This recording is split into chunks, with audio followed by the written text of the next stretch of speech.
Llega Christine Lagarde a la Argentina. Viene para la cumbre de ministros del G20, pero de paso le da la señal de largada al programa de ajuste del Fondo Monetario. Muchas cosas cambiaron desde la última visita de Cristina al país, en marzo de este año nada más. El dólar valía un poquito más de 19 pesos. Sturzenegger estaba al frente del Banco Central. Toto Caputo era el ministro de Finanzas, pero además la propia Lagarde era otra. Mírala. Well, first of all, let's make that very clear. I am not here to negotiate any kind of program. And I'm not in the business of lending, because Argentina does not need that. Argentina does not ask for that, and I'm here for the G20. The 2 years of the Macri administration are no less than amazing. ¿Asombrosos?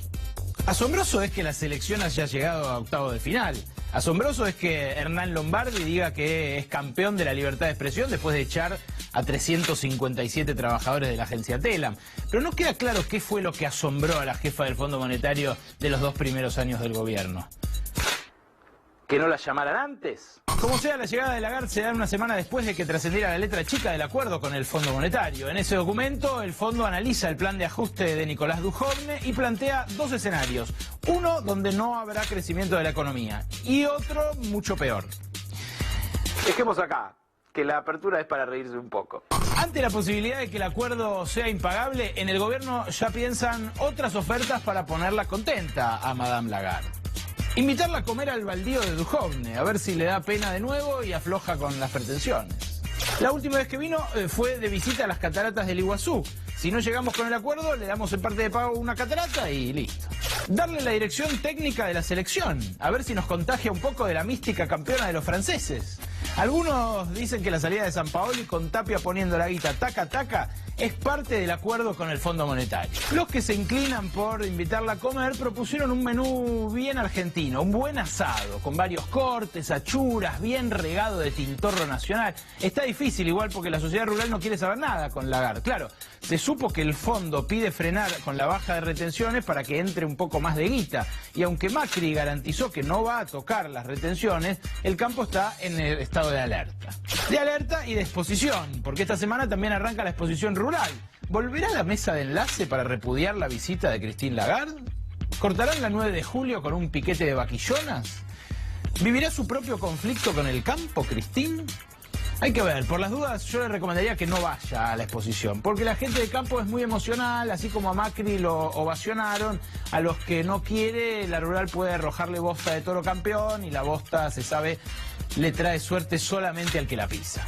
Suerte es la que tuvo la selección de Francia, se consagró campeona del mundo y así se acabó el Mundial. Pero a no desesperar, en Argentina ya comenzó un torneo igual de apasionante, la campaña presidencial. Lo de siempre, si Cristina va o no va, si el peronismo se une o no, si Balotaje o no. Por suerte está Carrió para ponerle emoción con reflexiones sesudas y exhortaciones trascendentales como esta. Me pareció muy bien la jugada del fondo, porque no es que el fondo te va a dar la plata, pero paró a los golpistas. Esto es todo bárbaro. Solo paró a los golpistas diciéndole, mira, acá hay respaldo, no nos van a poder voltear. Esta es la lectura que yo tengo de cómo actuó Lagarde. Pero ¿quién iba a dar un golpe? ¿Los despedidos de Telam? ¿Por ahí? ¿Los estatales que van a tener un aumento de sueldo del 8% con inflación del 30%? ¿Los que estaban sacando un crédito y les subió en el medio el dólar de 20 a 28 pesos? Dicho así, parecería que dar un golpe es más fácil que ganar las elecciones y que cuesta menos guita, Las elecciones son caras y a veces los candidatos tienen que echar mano a lo que pueden, che. Ustedes que se quejan de los aportantes truchos, no serán golpistas, ¿no? Tierra fértil la Argentina, ideal para que crezcan los brotes verdes.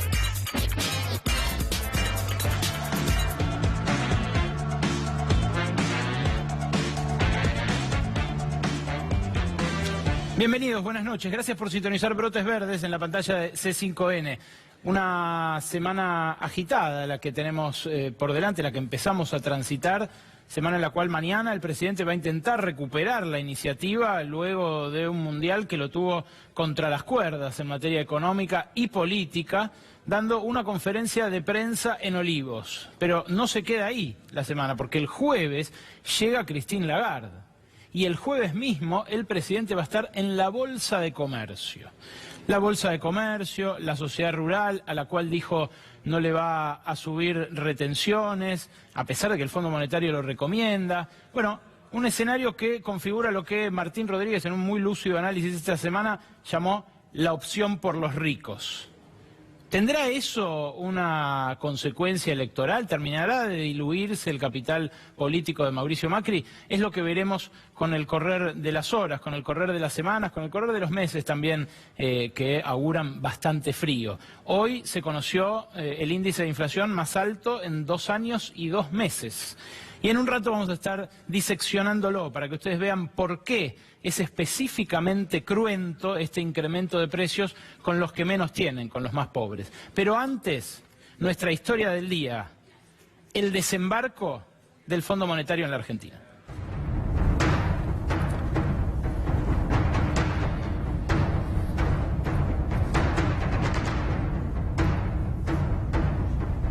Christine Lagarde hace 2 meses estuvo aquí en el país y dijo: nada de eso, no estoy en el negocio de prestarle plata a la Argentina. Argentina no lo necesita, además, porque tiene un gobierno, como veíamos recién, asombroso, según sus propias palabras. Desde ese momento hasta este staff report del Fondo Monetario que hoy tenemos para compartir, las 125 páginas de un informe que nos hizo saber varias cosas. Nos hizo saber, primero, que el Fondo Monetario ve un año muy duro por delante, mucho más duro de lo que nos decía el Gobierno Nacional. Segundo, que lo ve mal encarándolo al Gobierno, que le recomienda cambios, que le reprocha haber regalado reservas del Banco Central y haber generado pánico con el anterior presidente del Banco Central. Y por otra parte nos revela también que el ajuste va a ser mucho más fuerte, mucho más sensible de lo que el gobierno nos venía contando hasta ahora. Algo de eso habíamos aprendido la semana pasada cuando vimos que el ministro de Hacienda se lo decía a los ministros de Economía provinciales. Claro, es una información que ellos tienen que tener porque parte del ajuste que comprometió el gobierno lo van a llevar adelante ellos. Pero hay algo que hasta ahora no se destacó del staff report, del texto de 125 páginas que se conoció el viernes, con el cual el Fondo Monetario dio en realidad a conocer su pliego de condiciones. Un informe que, dicho sea de paso, tardó mucho, porque estos reproches, estas diferencias en el fondo respecto de lo que está haciendo Macri, dispararon toda una discusión. Entre el 20 de junio y hoy, en este mes que transcurrió, las condiciones cambiaron mucho para peor. Y el Fondo Monetario dice: pero ¿cómo? Me prometieron un montón de cosas que ya este mes hacen completamente inviables. Pero el desembarco de Christine Lagarde se va a dar con especial atención sobre las empresas públicas. Y hoy vamos a hablar de esas empresas públicas que van a protagonizar ese ajuste de arranque. Muy brevemente les vamos a contar cuáles son, porque a vos te afecta este recorte en la vida cotidiana, seas o no empleado de estas 3 compañías. Con el hashtag El Desembarco nos podés acompañar en redes sociales hoy. ¿Y qué es lo que dice, en términos generales, la letra chica del Fondo Monetario? ¿Cuáles son los recortes más sensibles? Son estos: la obra pública va a insumir 81.000 millones de pesos menos el año que viene. Esto significa menos obras hídricas para evitar inundaciones, menos jardines de infantes, menos escuelas, menos rutas, menos viviendas, menos cordones cuneta, menos de todo lo que hace el Estado para tratar de mejorarle la vida a la gente, y que fue la promesa de campaña del gobierno, impulsar todo eso. Los salarios públicos van a subir solamente un 8% en los próximos 12 meses. Y esta letra chica dice que eso ya fue acordado con los gremios estatales. Fíjense lo curioso. Y las empresas públicas, y ahí vamos al meollo de la cuestión que queremos tratar hoy, van a recibir el año que viene 15% menos en pesos que este año. Las empresas públicas que tiene hoy bajo su órbita el Estado Nacional son 33. De ellas, las que insumen la mayor parte del presupuesto que destina a ellas el Estado Nacional son 13. Pero hay 3 que tienen el mayor aporte del Estado y que además son las que tienen más presencia, más preponderancia en la vida cotidiana de los argentinos. La primera de ellas es la que te mostramos a continuación.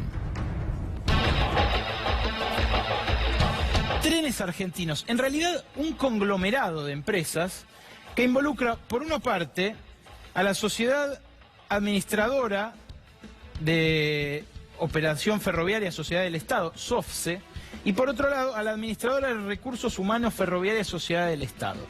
Entre ellas y las concesionarias que todavía son privadas, reúnen 25.000 empleados y van a insumir este año 31.000 millones de pesos en subsidios.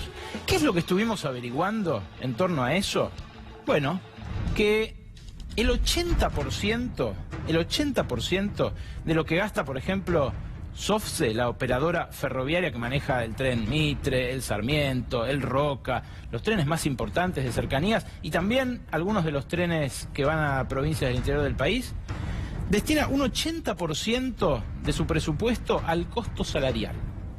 ¿Qué quiere decir eso? Que si quieren hacer ese ajuste del 15% en pesos, con una inflación del 30%, que ahora vamos a ver, tienen que echar gente. Ustedes dirán, es anticiparse a los hechos, todavía no lo sabemos, todavía no hay anuncio concreto. Bueno, la carta de intención y el memorándum de entendimiento que se habían conocido antes no lo decían, pero el reporte del staff del Fondo Monetario que se difundió el viernes lo dice explícitamente. Las empresas del Estado tienen que recibir 15% menos dinero el año que viene. ¿En qué gasta? ¿En qué gasta, además de en empleados, el conglomerado de empresas que reúne a las administradoras de los trenes? En energía muy poco, un 2% de su presupuesto. Difícil pensar que la energía se vaya a abaratar con lo que subió el dólar, porque los combustibles están en dólares, porque la energía también está aumentando, los ramales que no son diésel, que son eléctricos, la mayoría gastan electricidad que tienen que pagar. Es un 2% del presupuesto de los trenes. De ahí no van a ajustar. ¿En qué se gasta? Hay otro 1% que se gasta en bienes de consumo, repuestos, cosas para las estaciones y demás. ¿En qué se gasta el resto? En mantenimiento. Le llaman mantenimientos diferidos en la jerga ferroviaria a los mantenimientos que hay que hacer cada un determinado kilometraje de las formaciones y también cada un determinado tiempo de uso de las formaciones y que no se cumple y se va cumpliendo en la medida que se puede presupuestariamente.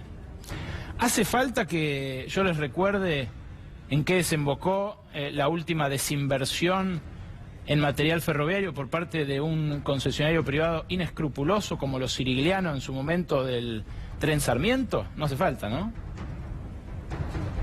Que obliguen a ajustar a una empresa que tiene 80% del gasto en salarios y más de un 15% en mantenimiento, que la obliguen a gastar un 15% menos el año que viene, además de despidos. ¿Qué creen que puede pasar con el mantenimiento diferido de las formaciones?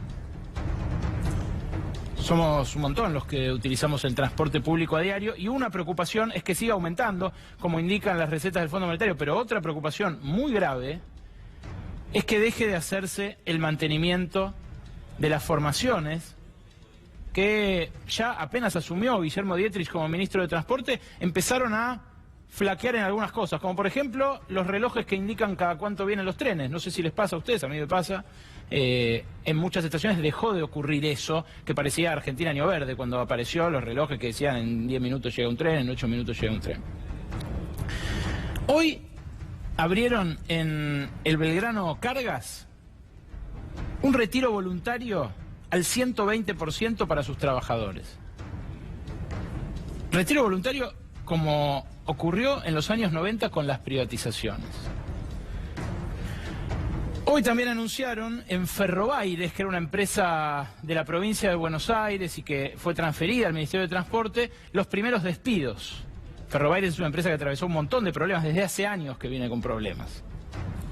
El ajuste ferroviario empezó y lo recetó Christine Lagarde y lo está empezando a ejecutar el gobierno como previa a su llegada a la Argentina. Pero no es la única empresa pública que va a recibir menos dinero a partir de ahora. ¿Quieren saber cuál otra Son tres las principales áreas de participación del Estado como empresario donde el fondo exige ajuste. Y la segunda es esta. Aerolíneas Argentinas. ¿A ustedes les parece que es casual que haya habido un escándalo en las últimas horas porque los pilotos de Aerolíneas Argentinas empezaron a avisar en los altoparlantes de sus aviones que la política aerocomercial del gobierno viene a cargarse a aerolíneas y viene a correr a la aerolínea de bandera del lugar que tiene ganado en los cielos argentinos y de la estructura aerocomercial del país? ¿Les parece que es casual que haya una embestida brutal como la que hay contra los pilotos, pero también contra los aeronavegantes, contra el personal de tierra? No. Aerolíneas tiene 12.000 empleados y tiene presupuestado para este año algo así como 90 millones de dólares de aportes del Estado para poder funcionar. Esos 90 millones de dólares se miden así en dólares porque los costos de llevar adelante una aerolínea, entre el leasing de los aviones, entre el combustible y entre los créditos que tiene que pagar Aerolíneas por haberse hecho de aviones, están en dólares. Se estima que un 45% del costo de Aerolíneas y de Austral responde al combustible, al JP1, que es el combustible para aviones, que viene en dólares, obviamente. Y otro 20% son otros costos dolarizados, o sea, 65% del costo de Aerolíneas es en dólares. Ahora bien, si tenía presupuestado con $1 a 20, 90 millones de dólares, pero en pesos, y el año que viene le van a dar 15% menos pesos a Aerolíneas, y no se puede ajustar el 65% de costos que están en dólares, y el dólar subió casi un 50% a lo largo de este 2018, y va a terminar subiendo un poquito más casi seguramente. ¿Qué imaginan que va a pasar el año que viene con los 12.000 empleados de Aerolíneas? No hace falta que se los diga yo, ¿no? El tercer área donde el gobierno planea ajustar dentro del Estado como empresa es el Correo Argentino, un viejo conocido del grupo Mauricio Macri. También tiene 12.000 empleados, un presupuesto de unos 2.200 millones, un déficit previsto de unos 2.200 millones para este año, y acaba de echar el Correo Argentino a su director financiero. Claro, nadie se quiere hacer cargo de un ajuste de estas características. ¿Quién le puede poner la cara a una reducción masiva de empleos como la que exige el Fondo Monetario Internacional? ¿Acaso quiso hacerlo Mauricio Macri cuando asumió? No. Dijo, vamos a un gradualismo que en realidad fue endeudamiento para cubrir el bache que generó bajando impuestos a sectores de altísimo poder contributivo. Ahora, el que lo exige es el Fondo Monetario, pero a la vez el Fondo Monetario en su reporte, en la letra chica esta, que realmente hay que tomarse el trabajo de ver y hay que tomarse el trabajo de salir de la nota de los diarios para darse cuenta de lo que es la letra chica.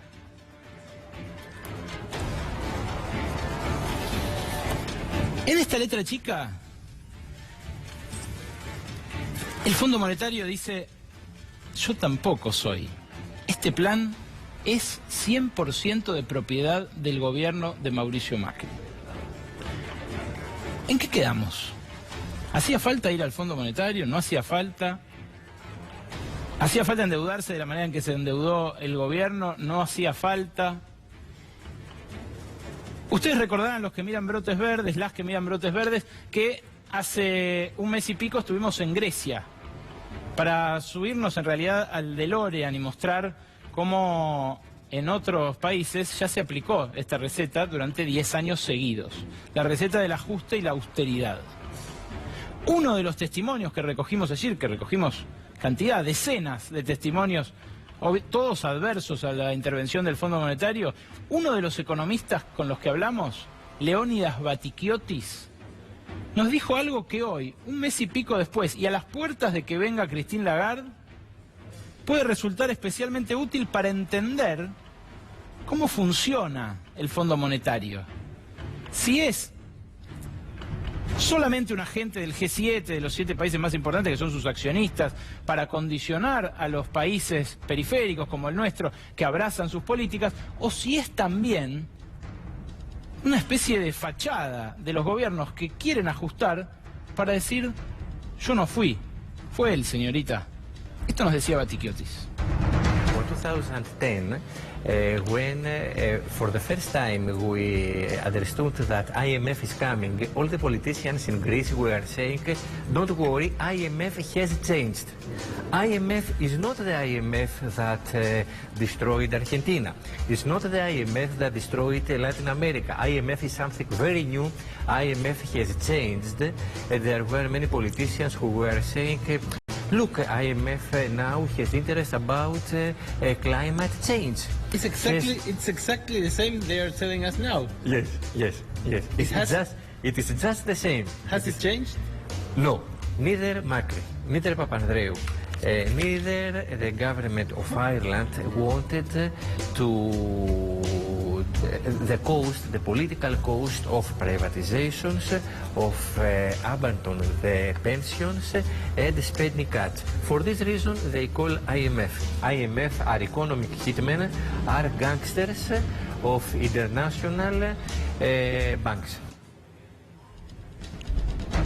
Ni Macri ni Papandreou, él hablaba del primer ministro de derecha que hubo antes en Grecia, pero en realidad se sucedieron socialdemócratas, derechistas, luego pseudoizquierdistas, todos ajustaron de la mano de la troika, del Fondo Monetario. Decía, ni Macri ni Papandreou quieren pagar el costo político. Claro, va a tener mucho costo político llevar adelante este programa de ajuste del Fondo Monetario. Y además en Argentina la memoria está muy viva. La memoria de nuestra última experiencia con el Fondo Monetario está muy viva. Es de hace menos de 20 años. Es lo que desencadenó la crisis de 2001. Hablando de 2001, quédense, porque con el desembarco también, con ese hashtag, van a poder comentar todo lo que hablemos en el programa, en redes sociales, pero también van a poder comentar en un ratito un reportaje que vamos a tener acá, tomando cafecito con él, con Felipe Solá, uno de los primeros que se lanzó a la carrera presidencial del peronismo, que además dijo, este programa nos conduce de nuevo al 2001. Fuerte, polémico, durante el fin de semana se habló bastante de eso, le respondieron ya varios dirigentes. Hoy viene a tomarse un cafecito acá a Brotes Verdes. Felipe Solá, uno de los que se anotó ya de entrada, que quiere ir a la Casa Rosada el año que viene. Vaya papa caliente que está dispuesto a agarrar, porque la que viene, la del año que viene, sí que va a ser una pesada herencia. En un rato también tenemos a Noé Barral Grijera con los aportes truchos a la campaña de Cambiemos. Atención a esto, escándalo que destapó Juana Morín y que ya está teniendo coletazos judiciales. Hoy Noé trae lo último, lo de hoy, lo que está investigando la justicia para establecer algo mucho más grave que si hubo aportes truchos o no. ¿Qué es? ¿Hubo aportes truchos dibujados con bases de datos del Estado Nacional? Ojo, porque vos, que nos estás mirando del otro lado, podés ser un aportante de campaña de Esteban Bullrich. ¿Sí? Vos que no lo votaste, vos que no simpatizás con él, podés figurar como aportante de campaña de Esteban Bullrich, Graciela Ocaña y en definitiva de la campaña que ungió triunfadora en la provincia de Buenos Aires nuevamente a María Eugenia Vidal el año pasado. En instantes Noé Barral Grijera con ese asunto y en instantes Solá también. Pero antes, la inflación.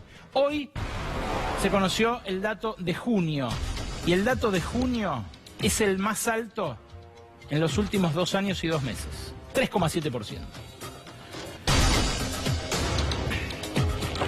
3,7% subieron los precios al consumidor. Esto midió el índice de precios al consumidor en el mes de junio. Hay un desagregado que hace el INDEC entre regiones del país y el más alto fue el de Gran Buenos Aires, 3,9%. ¿Cuál es la inflación acumulada en 12 meses, en los últimos 12 meses de junio a junio? 29,4%. ¿Cuál es la inflación acumulada en lo que va del año, en 6 meses nada más de 2018? 16%. ¿Se acuerdan, no? Que el gobierno prometía inicialmente 12%, más menos 2%, de inflación para todo este 2018, y que después la ajustó esa meta y pasó a prometer 15%, más menos 2%, para este 2018. Bueno, ya vamos 16%, en la mitad de tiempo. Pero hay algo un poco más preocupante, que es una brecha entre la inflación mayorista y la minorista. La que solemos mirar es esta, que fue récord en junio para los últimos 2 años y pico. Poneme la tercera placa, Rodo, si podés, porque en la tercera placa vamos a ver la evolución a lo largo de los meses de la inflación interanual y de la mensual. Ahí tienen, la línea rojita es la interanual. Fíjense cómo llega al 45 apenas asume Macri con la primera devaluación y ahora se encamina de vuelta hacia eso. Está en 29,4% la interanual y la mensual, que dio 3,7, es la más alta desde aquel 4,2 de mayo de 2016. Para encontrar uno más alto hay que remontarse a el 6,5 de abril de 2016. Ahora, fíjate vos que en esa caída estaba puesta toda la expectativa del gobierno nacional de decir, bueno, estamos bajando la inflación. Y luego cómo se vuelve a incrementar y no vuelve a amagar con caer. Está en un nivel del 30%, que es un nivel más alto que el que recibió como pesada herencia Mauricio Macri, no según el INDEC de Guillermo Moreno, según el índice del Congreso, según las consultoras privadas, según los centros de estudios universitarios, los índices provinciales. Todos decían que más o menos la inflación era 24, 25%, hoy es 30%. ¿De qué se irá a disfrazar el presidente que dijo, es mi responsabilidad y no le voy a echar la culpa a nadie si no baja la inflación? Esto es lo que ocurrió hasta ahora, pero en la siguiente placa, y ahora sí veámosla, la 2, ustedes van a ver algo que es realmente para preocuparse, que es la inflación agazapada. Fíjate que hay 44,1% de inflación mayorista en los últimos 12 meses. Y hay 29,4% de inflación minorista en los últimos 12 meses. ¿Qué es lo que pasaba, por ejemplo, en febrero, en marzo, en abril de este año? En abril empezó a despegarse. Pero fíjense lo que pasaba en enero, por ejemplo. La inflación mayorista y la minorista, por lo general, en el último año, cuando uno mira de un momento hacia atrás un año, suele ser más o menos la misma. ¿Por qué? Y bueno, lo sabe cualquiera que tiene un negocio. Nadie va a comprar algo a un mayorista y venderlo a un minorista más barato. La idea es hacer todo lo contrario, ¿o no? Sacarle una diferencia. Bueno, la inflación mayorista en realidad mide insumos básicos, es un poco más compleja que solamente los precios de un vendedor mayorista, pero básicamente refleja eso, refleja los precios de precios, los precios a los cuales un comerciante compra y luego vende. ¿Qué quiere decir que haya esa distancia de 44 a 29,4, para redondear, de 44 a 30, entre la mayorista y la minorista? Que en los meses que viene esos precios minoristas van a aumentar al ritmo de la inflación mayorista. No hay manera de que eso no ocurra, aunque sea parcialmente. ¿Saben cuál es la única forma de que eso no se traslade totalmente, de que se traslade solo un poco? Que los comercios estén vacíos, que cierren, que fundan y que la recesión le imponga un tope a ese traslado que ya ocurrió del dólar a los mayoristas y ahora va a ocurrir inexorablemente, salvo esa eventualidad, de los mayoristas a los minoristas. Quizás por eso el Fondo Monetario trazó 2 escenarios, Guatemala y Guatepeor, porque en Guatemala los precios aumentan un 40% durante este año y se traslada a la inflación mayorista. En Guatepeor aumentan un poco menos, pero quedan en la calle miles y miles de personas.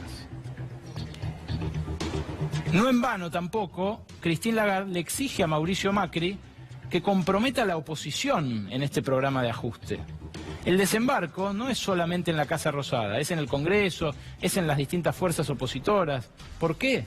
Porque no le tiene confianza el Fondo Monetario a Mauricio Macri en que va a reunir la fortaleza política, y lo dice textualmente, este texto que nos tomamos el trabajo de desenmarañar, lo dice textualmente, dice: será muy desafiante y a la vez muy importante que el gobierno consiga los consensos políticos para llevar adelante estos recortes. Ese es el desafío que tiene por delante la oposición, por supuesto, y es lo que seguramente vaya a generar más ruido político y conflictos en lo que queda de este año y en la primera mitad del que viene. Prometimos aportes truchos de campaña, y lo último sobre los aportes truchos de campaña lo trae Noé Barral Grijera.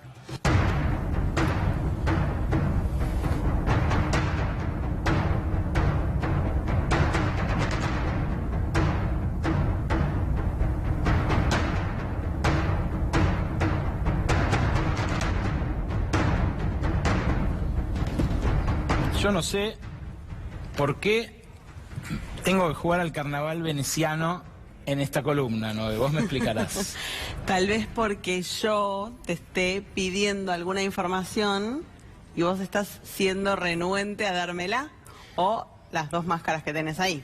¿Quiénes son estas personas? Karina Stanley, Emilio Basavilbaso, titular respectivamente del Ministerio de Desarrollo Social y del ANSES, que están siendo parte de la investigación por los aportes truchos de campaña, esta investigación periodística del colega Juan Amorín en El Destape, que está provocando muchísimo ruido, no solo en la justicia, sino también en la política, que ya son 5 las causas judiciales abiertas por esta investigación sobre los aportantes truchos, y que tiene una pista que es muy sensible, que es lo que se llama la pista de la ANSES, porque hay sospechas sobre utilización de información sensible de bases de datos del Estado, de beneficiarios de planes sociales, para justamente involucrarlos en la campaña de Cambiemos, en la campaña 2017. A ver, entiéndase bien.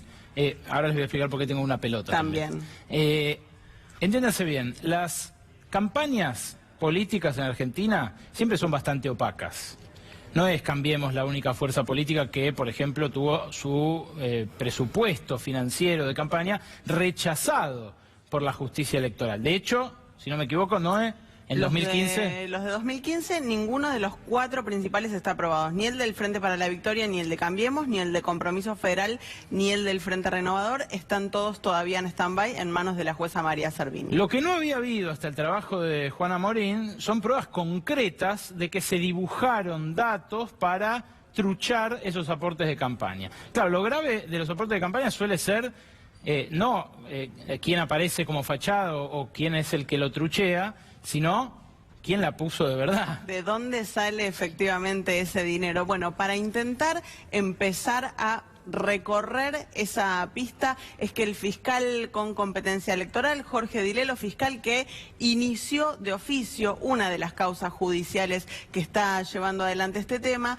le pidió al ANSES que le diga cuál es la situación de 200 de estos beneficiarios de planes sociales que encontró Juan Amorín como aportantes de Cambiemos. Entonces, yo ahora sí, soy este señor, Emilio Basavilbaso. Exacto, y yo, que soy Jorge Dilelo, te digo, toma la pelota, decime qué está pasando con estas 200 personas que figuran como aportantes de la campaña de Cambiemos. No sé.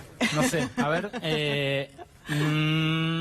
mejor se la paso a Stanley. Carolina Stanley, efectivamente, porque ¿qué dijo la ANSES en ese momento? Dijo, yo no pago planes sociales, los paga el Ministerio de Desarrollo Social, pregúntenle a ellos. Bueno, lo que hizo Dilelo en ese momento fue decir, ok, vos no pagás planes sociales, pero vos como ANSES me tenés que pasar información igual sobre estas 200 personas que te estoy pidiendo. Así que allá va de nuevo la pelota. Oh, no, otra vez. Otra vez. Y entonces yo se la paso de vuelta a Dilelo porque le digo, no tengo esa información, la tiene Stanley. Exactamente. Y llegamos a un punto en el que Dilelo ya está hablando con sus colaboradores y amenazó con el lunes directamente, si no les llega la información, hacer una denuncia penal sobre la cúpula del ANSES justamente por la falta de información. Hace ya 15 días que está la Fiscalía Electoral pidiendo los datos de estas 200 personas,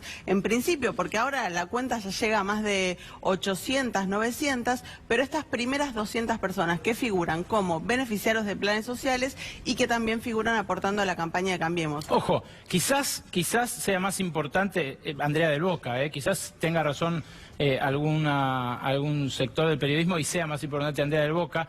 Nosotros creemos que la campaña que definió la suerte política de los últimos 2 años y además los que están gobernando, en definitiva, el país, tienen más explicaciones que dar que Andrea del Boca, independientemente de la investigación que pueda llevarse adelante sobre el destino de los fondos de subsidios para el cine y demás bajo la anterior administración. Creo que ya pasó bastante tiempo, ¿no? Como para seguir hablando de la herencia y en el caso de las corrupciones pretéritas, cargar solamente las tintas allí. Estamos hablando de casi 1000 casos, de carne y hueso, de gente de a pie, beneficiarios de planes sociales que dijeron, yo no aporté dinero a la campaña de Cambiemos y además no tengo nada que ver con Cambiemos, solamente cobro un plan social. Esa usurpación de identidad ya configuraría un delito mucho más grave que el simple delito electoral de truchar un financiamiento de campaña. Ahora, hay algo más, ¿no? Que es la perspectiva de esto en el plano de los responsables políticos. Exactamente, ¿no? porque lo contábamos en el Yo no te lo dije, en esta sección que tenemos siempre al final del programa, el martes pasado. Hay una mirada sobre los responsables políticos. Hace 2 años y algunos días más se firmaba este decreto que habilitó a la jefatura de gabinete a tener acceso a la base de datos de la ANSES, una base de datos que en su momento Marcos Peña dijo iban a utilizar para cuestiones de gobierno, para administrar cuestiones de la gestión, y ahora lo que está sospechando la justicia es que esa base de datos fue utilizada para acercarse a los beneficiarios de planes sociales, a los beneficiarios de algunas asignaciones, asignación universal por hijo, asignación por embarazo y otro tipo de asignaciones sociales, y atraerlos, intentar que trabajen para la campaña de Cambiemos y finalmente involucrarlos como aportantes de la campaña. Eso nos lleva, Noé, a Luciano Galup. Antes, recuerden, en instantes Felipe Solá responde a todo, el primero que se lanza a la pileta con todo para ser presidente el año que viene. En instantes acá en el cafecito de Brotes Verdes. Pero decía, todos los martes hablamos con Luciano Galup sobre datos, redes sociales, el nuevo territorio de la política. Lucho, los datos son el oro del siglo XXI. Que el gobierno haya utilizado bases de datos de la ANSES para truchar una campaña, ¿es algo que en otros lugares del mundo empieza a verse? ¿No? En principio la idea de truchar cualquier cosa, con cualquier cosa ya ahí tenés un problema, sean bases de datos o el 08 de un auto, o sea, ahí ya tenés un problema grande. El tema ahí es la disponibilidad en términos de gestión pública, o sea, vos tenés ese acceso y deberías utilizarlo de forma correspondiente a gestionar políticas públicas y no gestionar cuestiones vinculadas a lo electoral. A lo electoral, exactamente. Esa es una de las vertientes. La otra es el acceso de esos datos para hacer campaña, porque no es solamente para asignar o no asignar aportantes, sino hacer campaña hacia esos segmentos en los cuales vos pudiste trabajar. Claro, parecía como que dejó los dedos puestos, ¿no? Bueno, Marcos porque Peña. esa es la sospecha. No es solo que agarraron el padrón y lo copiaron en un Excel para decir estos que están acá también aportaron a la campaña, sino que la sospecha es que utilizaron el padrón para hacer una campaña segmentadísima, una campaña electoral muy segmentada, apuntada a quienes figuraban allí. Parecía re moderno, pero al final era retrucho. Y Luciano Galup tiene las consecuencias de hacerse el sota frente a algo evidente y tan trucho como lo que mostró esta investigación periodística. Luciano Galup, con esta presentación, por supuesto, nos habla de eso.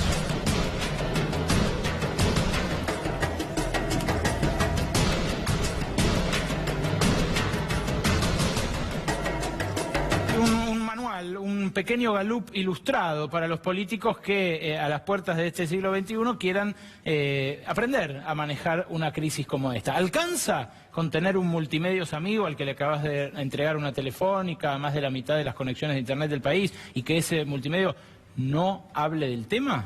Bueno, en principio el partido de las redes sociales, el gobierno de las redes sociales actúa con estos temas como, te diría, prehistórico y viene bastante torpe y bastante lento porque entiende que no hablar te soluciona el problema. El problema es que no te lo soluciona porque una investigación que empezó en un canal web, que pasó por redes y va siguiendo y cada vez crece un poquito más y le va a terminar mordiendo la cola. Mirá los números de Twitter solamente, cómo se habló en Twitter Argentina sobre el tema Aportantes, 750.000 tweets. ¿Esto en qué lapso, Lucho? Desde hace 20 días. Del 1 de julio a hoy. 20 días, 750.000 tweets. Esto es de piso, porque obviamente debe haber gente que habló del tema elípticamente. Y se escapa las mediciones, elípticamente. Claro. Pero de piso tenés eso. No darse cuenta de eso es un problema. Y creer que vos resolvés una crisis de comunicación en la era de las redes sociales sin hablar del tema es otro problema. Y mirá cómo empezó alrededor de quién empezó el conflicto, alrededor de quién empezó la crisis y cómo se desenvolvió. Graciela Ocaña. Un personaje. Mirá las menciones de Graciela Ocaña desde el 1 de julio. Personaje que además ha hecho de la pelea contra la corrupción su bandera siempre, ¿no? Pero mira lo que pasa ahí. Un pico grande el 1 de julio, que es cuando el tema empieza a crecer mucho. Sí. 160.000 tweets. La pantalla en este momento muestra del 1 de julio hasta el 17. Hasta el 17, hasta ayer. Sí. Las menciones de Graciela Ocaña, pero vos ves que bajan. Sí. ¿Sabés por qué bajan? ¿Por qué? No es que el tema está desapareciendo. Como no se hicieron cargo al principio, mirá lo que pasa. Mirá quién se traslada. Tenemos la otra placa. A María Eugenia Vidal. Escala el asunto. Entonces, qué delicado, ¿no? Cuando te haces el distraído, no resolvés la crisis. Lo que terminás generando es que las redes sigan hablando y con temas tan sensibles como esto terminás trasladándole las responsabilidades a tus máximos dirigentes y eso es un problema. ¿Y por qué es el problema? Porque mira cómo funcionan las redes. Hace 20 años vos no podías hacer esto. Mira lo que pasó en las redes. El listado está disponible. O sea que vos, que nos estás mirando, podés ir a las redes sociales y fijarte si pusiste tu granito de arena para que se haga senador Esteban Bullrich.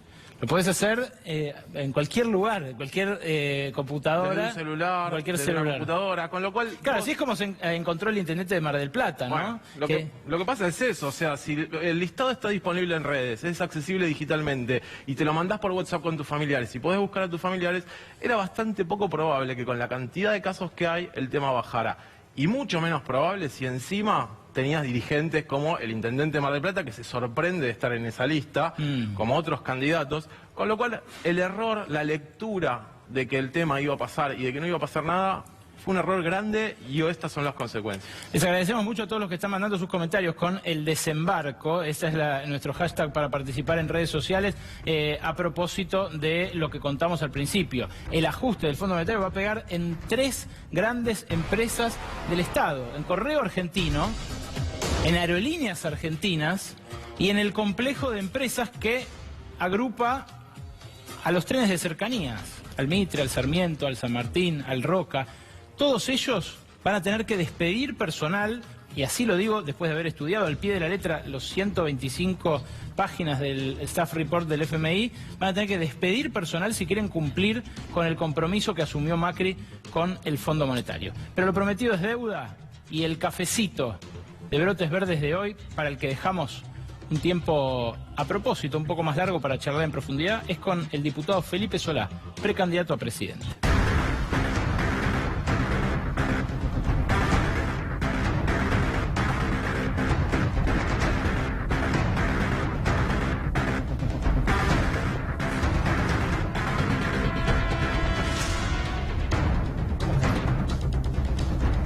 Gracias por venir. Gracias por invitarme. Tenemos una costumbre acá que es hacerle un cafecito al invitado. ¿Tomás? Sí. Bueno, sé que por ahí son horas de algo más espirituoso, pero vamos a ir con un cafecito. No, está bien. Te quiero arrancar preguntando además algo que me da mucha intriga cuando conozco a alguien que se postula a presidente. Y más en circunstancias como esta. ¿Por qué querés ser presidente? Mira, el tema nace así. Hay una situación, no voy a decir inédita porque viví el 2001 como todos ustedes, pero una situación muy grave y, digamos, con una oposición bastante desunida, dispersa e incierta. Y entonces lo que yo pensé y pienso es hacer un aporte personal para tratar de que, digamos, se produzca una unidad opositora que parece muy difícil, pero no imposible, en el sentido de qué es lo que va a querer la gente. La gente va a querer, alguna votar por Macri y muchos van a querer votar en contra de Macri, sea Macri o sea otro candidato. Sea Vidal. O sea Vidal, por ejemplo. No podemos darnos el lujo de que haya dos oposiciones. Puede haber más listas, por supuesto, pero dos oposiciones importantes. Me parece que es por ahí. Entonces, por eso salí yo a la cancha. De decir que el sentido de lo mío tiene relación directamente con que haya una sola oposición, con que haya pero ¿cómo es que unidad, sumando... o al menos que haya una sola interna. Con eso ya bastaría. Pero ¿cómo es que sumando un precandidato más colaborás con que haya un solo candidato al final? No es así. Un candidato más sale y tiene chance de decir eso. Y de hacer campaña por eso. Por la unidad. Y demostrarse. Exactamente. Por la unidad. Sin unidad no hay ninguna posibilidad de sacar a la Argentina adelante, además. Incluso aunque eso vaya en contra de tus actuales compañeros de Frente Renovador, por ejemplo, que algunos dicen, ¿mi límite es Cristina? Bueno, yo no estoy de acuerdo. Lo he discutido muchas veces dentro del Frente Renovador también, pero no estoy de acuerdo. Me parece que hemos pasado 2 años y medio suficientemente terribles y duros, y con un final, no es el final del gobierno, pero un final de un proyecto económico absolutamente riesgoso, vulnerable, digamos, nos ponía en una situación muy vulnerable y hay que recapacitar entonces. ¿Y estuvo a la altura la oposición durante esos 2 años y medio terribles? Porque no todo el tiempo dijeron esto es terrible. No se la vieron venir.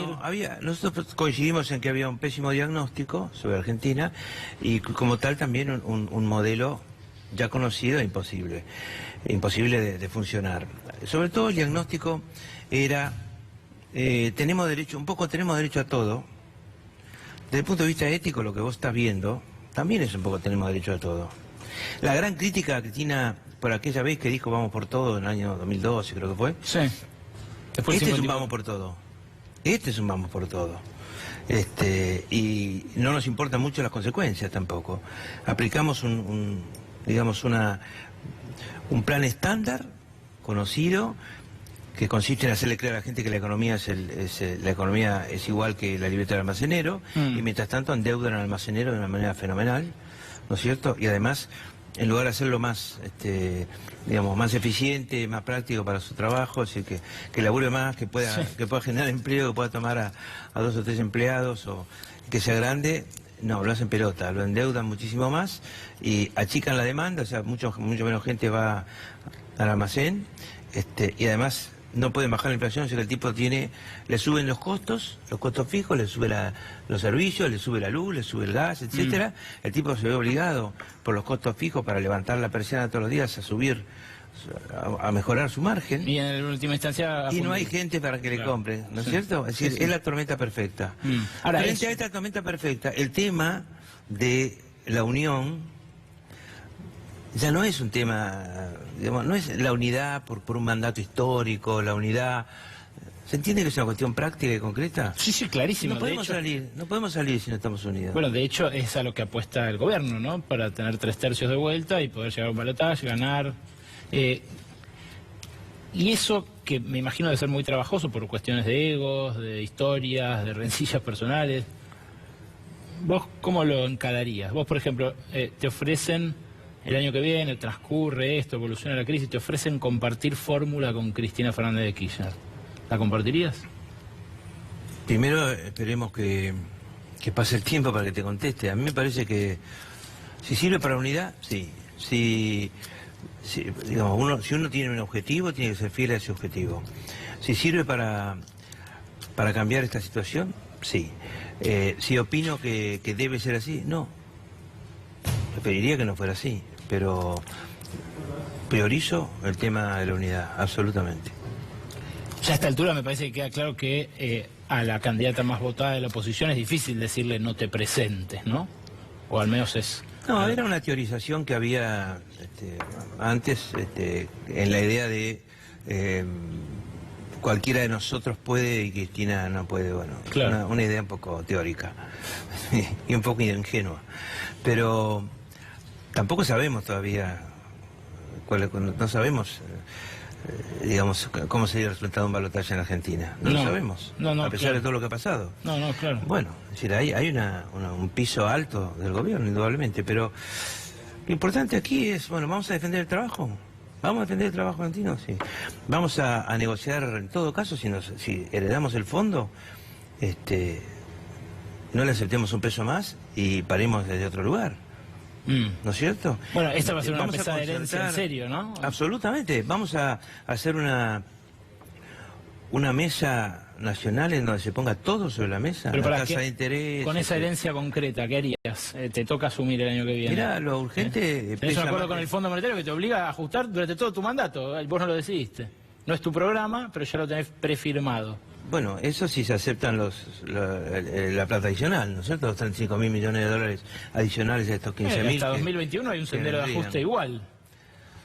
Yo creo que hay que renegociar absolutamente y que desde el poder político, desde la unidad y el poder político, se puede que es lo mismo, con otra interlocución y si lográs que Argentina empiece a crecer, tenés totalmente otra posibilidad. Fíjate, el fondo vino y se hizo ver en el 2002. Anup Singh, ¿te acordás? Yo tuve que negociar con él. Ahora, el fondo estuvo acá en el 2002, con cada trimestre, con misiones trimestrales, estuvo en el 2003, en el 2003 Néstor Kirchner hizo un acuerdo con el fondo, en el 2004 y en el 2005 hasta diciembre cuando Néstor Kirchner decidió pagarle... Los famosos 9.500 millones. Mientras tanto hubo misiones trimestrales y hubo un acuerdo. Ahora, ¿era tema el fondo? Fue tema en el 2002 que estábamos en la lona. ¿Era tema después? No era tema, Alejandro, no era tema. ¿Por qué? Porque el tipo de interlocución que había. Porque Argentina había empezado a crecer y porque había otra valoración política de lo que significaba el fondo y de lo que significaba el pueblo y de lo que significaba la gente. Ahora pasa algo raro, que es que pareciera hasta en algún punto al Fondo Monetario decirle a Macri se están pasando, bajándole impuestos a los que pueden pagar impuestos. Y te lo pregunto específicamente porque vos fuiste secretario de Agricultura y sabés de qué estoy hablando, de las retenciones al campo. Sí, las retenciones son un instrumento. ¿Han sido un instrumento injusto? A veces sí, a veces han sido muy injustas. ¿Han sido contraproducentes? A veces sí, a veces han sido contraproducentes. Pero hoy... Mantener retenciones, por ejemplo, a los cereales, al maíz, al trigo y a todos los demás productos, menos la soja, ha sido muy contraproducente en los años de Cristina. Ahora... Y ahora tenemos una pésima cosecha, ¿no? Por primera vez en muchos años se pierde más o menos yo te diría un 25%, un 25 y un 30% sí, de la cosecha. Son 8.000 millones de dólares, ¿no? Sí, pero a la vez el dólar para el que liquida la cosecha vale 50% más. Sí, ahora, a esta altura del tema, es muy claro, todos tienen que poner. Absolutamente todos tienen que poner. ¿Eso incluye dejar de bajar las retenciones? Eso incluye suspender la rebaja de las retenciones en lo que resta del año, que además son 3,5 puntos, y si termina este mes a lo mejor son 3 puntos, es medio punto por mes. Entonces, y 3 puntos no es una cifra escandalosa, ¿no? ¿Y por qué crees que Macri se empecina en decir lo que para Martín Rodríguez, hace un ratito lo citaba, es la opción por los ricos? Porque hay una unidad alrededor de lo rural, de la producción rural, básicamente lograda en la 125, un grave error del gobierno de ese entonces, hacer que el campo fuera una palabra que unificara a pules muy grandes, estancieros muy grandes, chacareros muy chicos, arrendatarios, contratistas que tenían que elaborarse 200 hectáreas. Y el antikirchnerismo en general también, ¿no? Porque hubo una cosa de como yo soy del campo, en la ciudad también había gente que decía yo soy del campo, y tenía la maceta, ¿no? Sí, pero en un momento dado se enfrentaron con el interior, parecía eso, ¿no? Y en eso hay que ser muy sutil en los mensajes. Y se llevó el tema a su punto máximo. A mí me parece que no es igual para todos. Yo creo que 3 puntos de la soja no es el tema. El tema central es que Macri sacó las retenciones como una medida ideológica a los 4 días de subir, no como una medida de política agrícola, así que hubiera sido, vamos a ver cómo va a ser el plan de siembra del 2016 que empezaba, y en función de eso, hacer las cosas. Es mentira que haya habido una revolución en el campo. No la hubo. Creció la siembra de trigo, que debía crecer, porque el tratamiento del tema trigo fue pésimo en la época de Moreno, fue muy malo. Fortaleció a los intermedios de la cadena. Sí, a los molinos. A los molinos y a los exportadores. Está bien, pero sin ponernos técnicos. En su momento, el campo, o los dueños del campo fueron, vos decís, sobre impuestos, o les cobraron algo que ellos lo sintieron como una lastimadura. Sí, bueno, en ese momento llegaba al 51.66. Sí.